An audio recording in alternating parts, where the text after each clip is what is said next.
essa exposição é de um artista jovem, tá?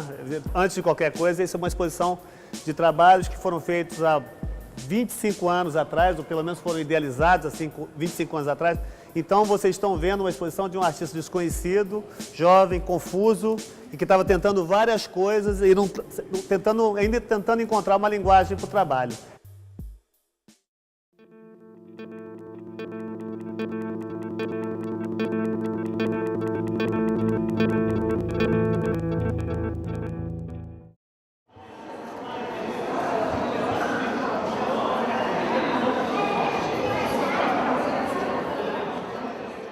Antes de eu fazer fotografia, eu fazia escultura. Foi a primeira forma que eu encontrei de tentar começar a realizar um trabalho em artes plásticas. E por quê? É porque o meu background era publicidade. Quando eu comecei a tentar desenvolver um trabalho em arte, arte é um veículo, nunca é uma coisa em si. Então, para um artista que tinha uma pessoa que... Eu era jovem... Eu vou dizer que eu era jovem, assim, hoje em dia tem artista que faz sucesso com 20 anos de idade, né? Na minha época já tinha, mas não foi o meu caso. Eu estava com 27 anos, 26 anos, quando eu comecei a trabalhar, e eu não tinha vivido o suficiente para poder, aquilo já ter uma linguagem, eu estava tentando o máximo que eu podia. E da onde que eu ia tirar assunto, né? E é justamente dessa tensão entre a imagem de uma coisa e a coisa em si, né, que isso virou assim o tema do meu trabalho durante 25 anos. Essa briga entre aquilo que a gente pensa que é e o que é realmente. Porque o objeto de arte, afinal, no fim das contas, ele é uma espécie de intermediário entre o pensamento e a matéria.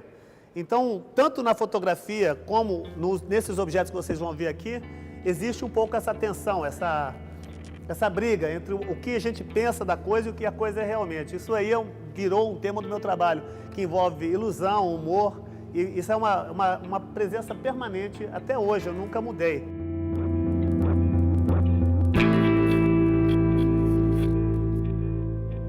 Quando eu comecei a executar as esculturas, e algumas venderam, eu arrumei uma galeria, e aí houve a necessidade de fotografar as esculturas. E a primeira vez que um fotógrafo chegou na galeria para fotografar uma escultura minha, eu achei que era a apoteose do objeto, porque iluminaram o negócio, tinha assistentes, trouxeram uma câmera enorme, a atenção toda voltada naquilo, eu achei aquilo lindo. Nossa, nunca o objeto mereceu tanta atenção. E aí, eu lembro que o fotógrafo, é um cara, eu lembro até do nome do cara, chama Peter Muscato, ele me deu um cromo desse tamanho, muito nítido, muito bem iluminado. Eu olhei aquilo, alguma coisa estava errada com aquilo, né? E aí eu fiquei olhando, era perfeita a fotografia, mas eu não sabia o que era. Fiquei batutando isso durante semanas, aí eu decidi, fui na loja, numa loja errada, comprei a câmera errada, botei o filme errado na câmera, tirei a foto com a luz errada, levei no lugar para revelar errado e a foto estava certa, né? Alguma coisa estava esquisito, né? Agora, por que a minha foto ruim estava certa e por que a foto boa estava errada? Quando a gente imagina um objeto antes de fazer, a gente imagina esse objeto visto de um ponto de vista específico, de um ângulo específico. Aí vai, a gente realiza, tem uma ideia, e essa ideia é uma imagem na cabeça. Aí você realiza essa ideia, você materializa, e aí o que acontece? Uma vez que você tem o objeto, e você tem o objeto na sua cabeça, você anda em torno dele até o ponto que você acha exatamente o ângulo que você havia visto pela primeira vez antes que esse objeto fosse feito. O que o fotógrafo não sabia era como eu havia imaginado esse objeto a princípio. Então, imediatamente eu comecei a imaginar essa dicotomia, essa polaridade entre as coisas imaginadas e as coisas vistas. E aí começou todo o meu trabalho fotográfico a partir daí.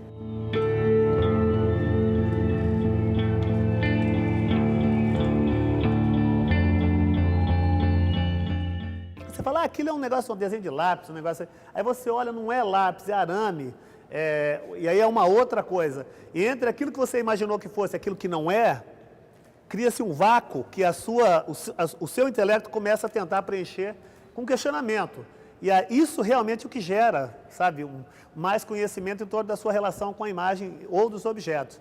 Eu acho que a função do artista, na verdade, é criar esse vácuo entre o que você imagina e o que é, para que você possa pensar a respeito do mundo de uma outra forma.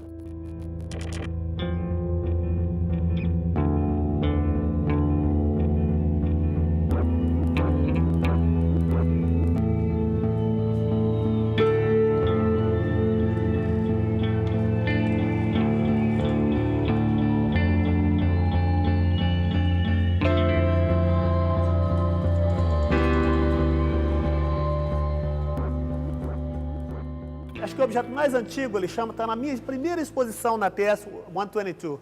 Acho que a primeira exposição que eu fiz e chama Coisa, né? Eu ficava imaginando, a coisa é cheia de mistério. Tem aquela coisa entre o que é e o que não é, você não sabe o que tem aqui dentro. E tem a coisa respira. Então, se você ficar bem quieto, vou botar o microfone perto.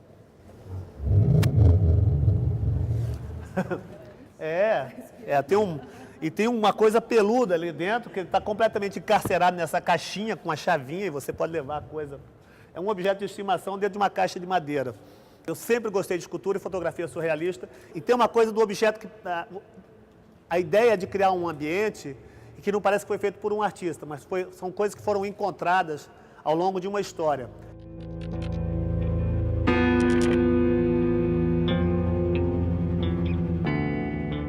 Isso aqui é uma vaca que eu estava na França e eu queria pintar os mapas da comunidade europeia recém-formada então, né? E soltar as vacas na cidade de Münster, um projeto para o projeto de Münster. Mas eu queria, para mostrar o projeto, pintar os mapas das cidades europeias em vacas e apresentar o projeto já fotograficamente. Só que eu fui para uma fazenda, eu estava em Annecy, eu alugava uma casa lá, e eu fui para um fazendeiro em cima, que morava um pouco acima, eu falei, o senhor deixa eu pintar nas suas vacas? Ele falou, não, né? Lógico. Aí eu falei, se eu pintar o mapa da França, fotografar, eu dou a foto para o senhor. Aí ele falou, então tá. Então eu peguei o mapa da França, eu sou de São Paulo, a primeira vaca que eu vi foi no Parque da Água Branca, eu tinha acho que 16 anos de idade, eu tenho medo, pavor de animais maiores do que eu. Eu amarrei a vaca num toco e ventava muito, eu tinha um mapa rodoviário para me copiar e com uma tinta que me falaram que saía, né? Comecei a pintar a vaca, aquele vento soprando, a vaca adorou ser pintada, começava a vir para o meu lado, eu morrendo de medo, a tinta começou a escorrer, foi estragando a França, eu tentei fazer a Espanha, tentei fazer o Azerbaijão, o Uruguai, não deu nada, só deu para pintar essa vaca aqui, porque a tinta escorreu do lado. Aí eu fui limpar, porque só deu uma vaca, eu tinha que lavar a vaca e pintar outro quadro, né? A tinta não saiu. Então essa vaca deve estar andando por aí até hoje com essa pintura da vaca.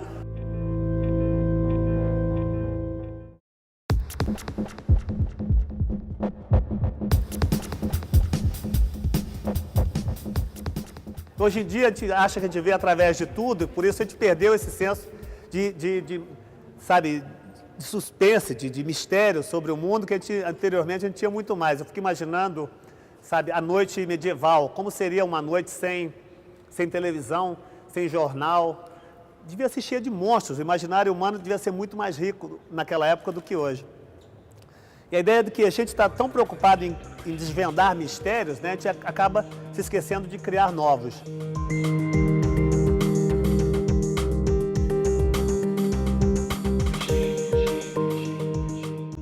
Chama o espelho vazando, então na verdade é uma caixa que está cheia de mercúrio, e o mercúrio parece que tem um pouco essa metáfora da longevidade, né?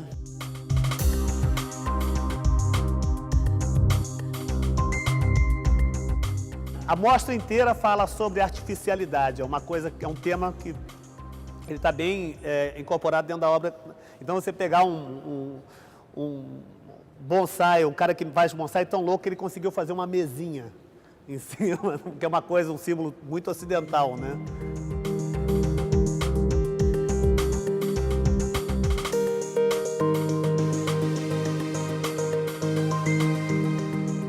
Você vê aqui o peso do conhecimento, né? A Enciclopédia Britânica inteira em uma única edição. O primeiro livro que chegou na minha casa era uma Enciclopédia Britânica que o meu pai ganhou num jogo de bilhar. Ele trouxe num carrinho de pedreiro. É o livro que minha avó lia para mim o tempo todo.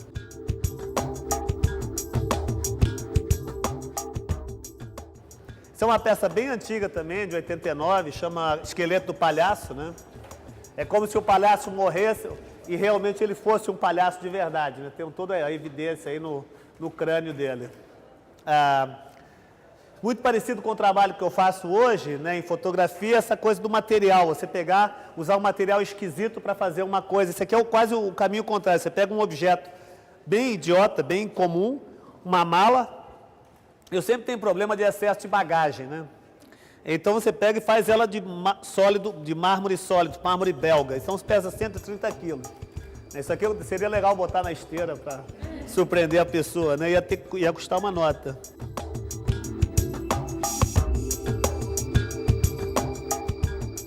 Tem uma coisa também do estranho, né? Que o primeiro museu que eu fui na minha vida foi um ônibus, que era um ônibusinho que parava perto de um lugar onde tinha um circo lá em casa, aqui no pé do Pico do Jaraguá.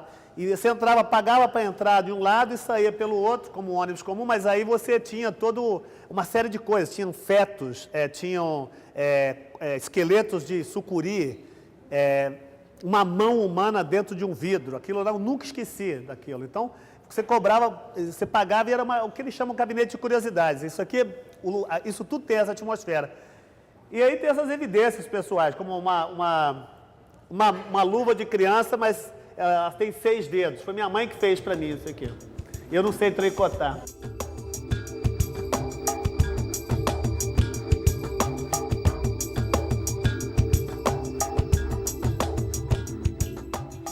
Ou essa roupa de monstro, né?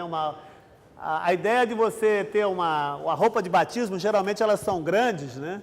Porque ela é justamente essa metáfora do crescimento. Essa daqui, ela tem 15 metros de comprimento e você olha para cima, a criança tinha 6 braços, né?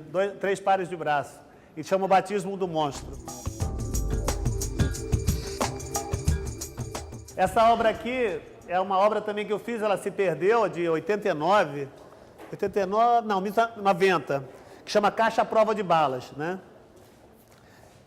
Fazendo a fragilidade de uma caixa de papelão, mas com 2 tiros de 38 que não penetram a caixa, porque a caixa, na verdade, ela tem aço à prova de balas dentro dela. Isso aqui é uma obra também da primeira exposição que eu fiz em São Paulo, na Galeria Raquel Arnaud, que foi, essa era a obra principal, que era uma cortina enorme do teatro, tinha um palhaço. Eu sempre tive pavor de palhaço, então um exorcismo do palhaço que fica atrás da cortina pronto para te matar, né?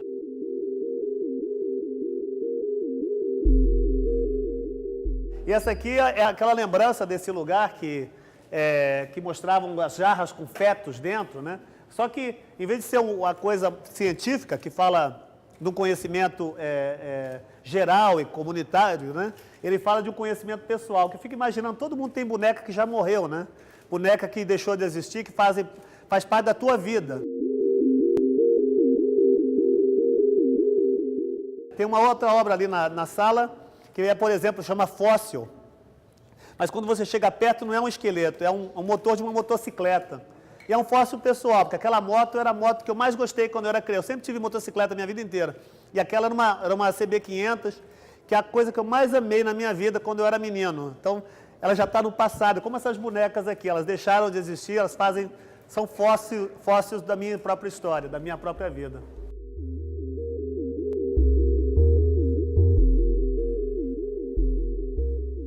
Essa aqui é como uma mala, né? Tem uma pena que é feita de mármore, uma pena pesada.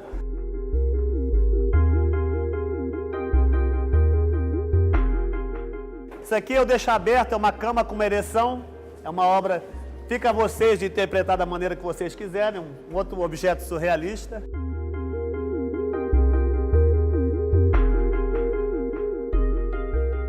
Quando você faz uma foto, você controla o tempo, você para o tempo ali e você pode usar aquele passado quantas vezes você quiser. A representação é uma maneira com o homem lidar de uma forma muito medíocre com o sentimento que ele vai morrer, com a sua própria existência.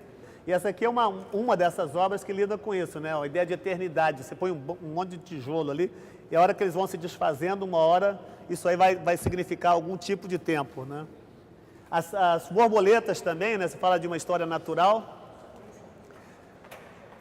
E, na verdade, isso aqui, eu fui colecionando borboletas, recortando elas de livros, né? E, em vez de ter uma informação sobre a espécie, né? Tem a espécie, tem o tipo de borboleta, que foi estudado depois, mas aí embaixo tem o livro de onde eu tirei, a data da publicação e, às vezes, a página.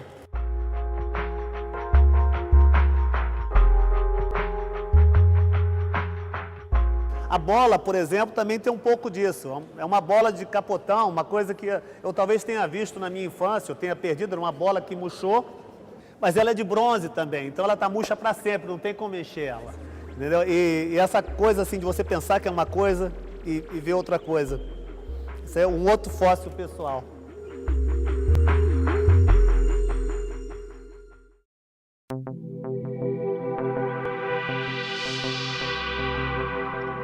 Essa aqui é uma balança que você tem um excesso que é tão grande, né, no próprio aparelho que mede a sua relação com as coisas, que você tem muito, tem demais, você não consegue mais avaliar qual é a qualidade, o que é uma coisa, o que é outra, entendeu? É uma espécie de disparidade do sistema, ou, como eu dizer, um defeito do sistema pela própria eficiência, né? Você tem tanta corrente que você não consegue, a corrente começa a fazer parte do mecanismo. Essas flores aqui, todas elas eram parte de um projeto que eu comecei a fazer nos anos 90, que era de catalogar todas as flores artificiais do mundo e criar uma espécie de livro, de documento, né? Eu estava trabalhando com um botanista e, infelizmente, ele morreu e a gente não conseguiu levar o projeto até o fim.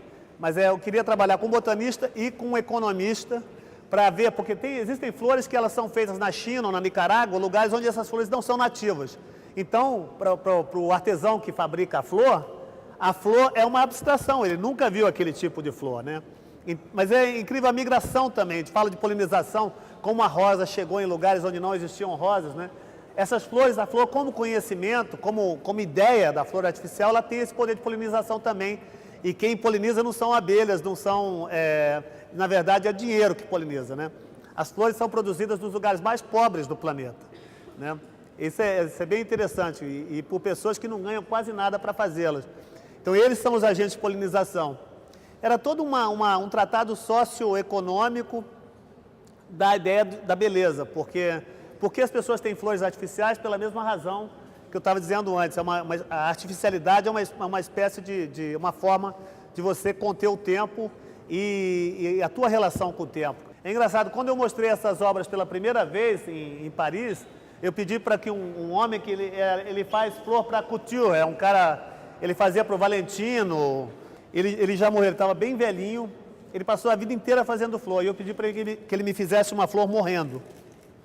E ele falou, eu faço isso há 50 e tantos anos, eu nunca fiz uma flor morrendo. Óbvio, flor artificial não morre, né? Então, um pouco essa é a ideia em cima desse trabalho aqui. É a única flor morrendo que ele fez, antes de morrer.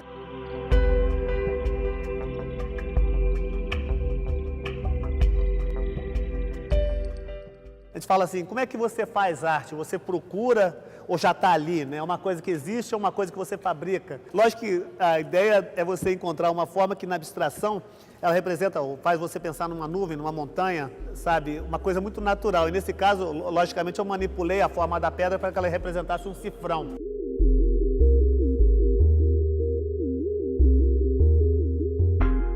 Toda a arte, e eu acho que toda civilização em que a arte se tornou muito importante, existia sempre uma preocupação com o que vinha depois da vida, né? Principalmente no Egito. Você tem infinidade de documentos, de trabalhos, de escultura. Vem um pouco dessa preocupação de você vai levar tudo isso para depois, né? E essa coisa, uma preocupação muito mais recente com conservação, vem com o Tupperware, né? Essas coisinhas que a gente põe na geladeira, congela, né? Eu nunca consegui comer comida congelada na minha vida, porque eu não consigo botar etiqueta direito, aquilo acaba virando uma espécie de fóssil, ela fica na geladeira, eu vendo a casa, saio, o negócio ainda está lá, entendeu? E aí criar essa coisa do sarcófago, que é esse receptáculo, né, que vai levar o faraó para uma outra vida e fazer de Tupperware, né? Ele devia ter feito Tupperware na época. Tem até a abinha ali para abrir, né? Mas aí vocês podem ver aqui, ó, tem a múmia lá dentro, a múmia Imagina passar na alfândega com isso.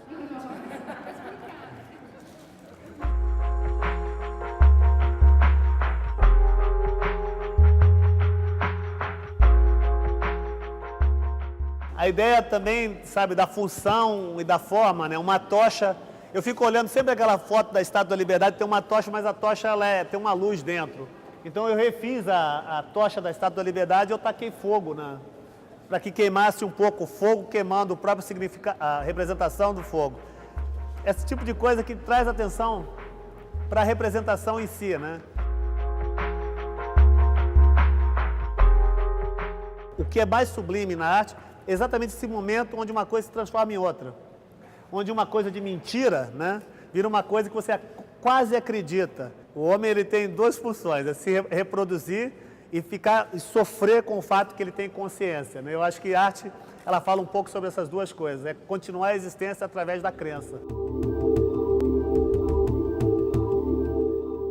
Aquilo é feito com uma página só, uma folha só de papel, tanto o origami quanto o origamista, né?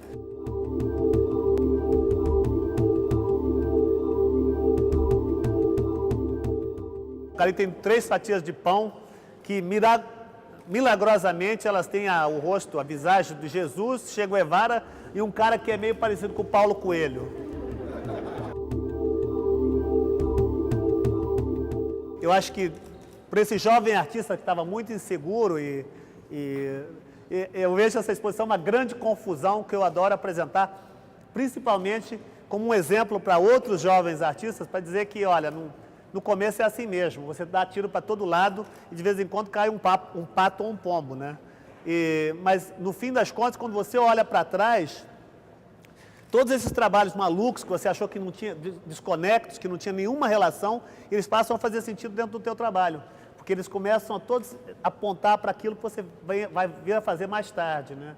Então, eu sei lá, isso aqui é uma exposição que mostra toda a ambiguidade e um pouco a vontade e a liberdade que você tem para fazer coisas quando você é um jovem artista, né? Acho que refazer essa exposição me faz me sentir um jovem artista novamente e me faz lembrar e usufruir dessa liberdade que uma outra vez eu tinha.